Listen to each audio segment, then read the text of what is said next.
మనిషి సంపూర్ణ ఆరోగ్యంగా ఉండాలంటే శరీరంలోని అన్ని అవయవాలు సక్రమంగా పనిచేయాలి. అవి సక్రమంగా పనిచేయాలి అంటే రక్త సరఫరా బాగా ఉన్నప్పుడే అది సాధ్యమవుతుంది.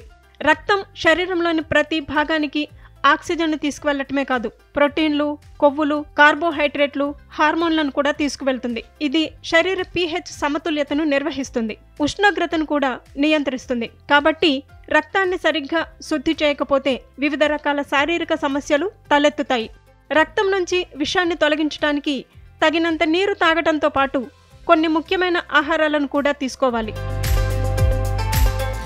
నిమ్మరసం రక్తం జీర్ణ వ్యవస్థను శుద్ధి చేయడానికి సహాయపడుతుంది. నిమ్మకాయలోని ఆమ్ల గుణాలు శరీరంలోని pH స్థాయిని సమతుల్యం చేస్తాయి.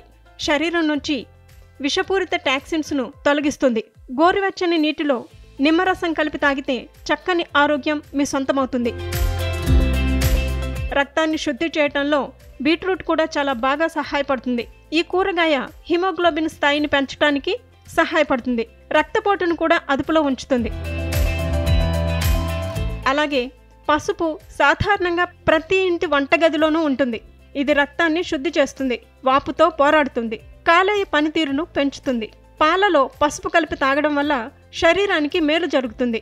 అంతేకాదు, రోజు వంటల్లో పసుపును ఉపయోగించటం ఆరోగ్యానికి చాలా మంచిది.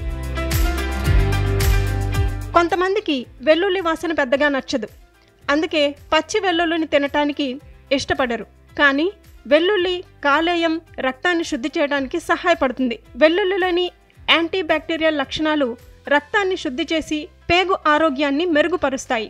పచ్చి వెల్లుల్లిని అన్నంతో రోజూ తినవచ్చు. రక్తాన్ని శుద్ధి చేసే మరో మంచి కూరగాయ బ్రొకోలీ.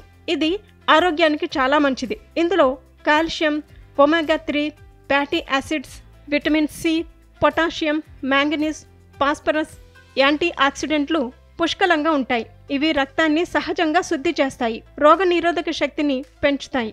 ఈ సమాచారం కేవలం మీ అవగాహన కోసం మాత్రమే.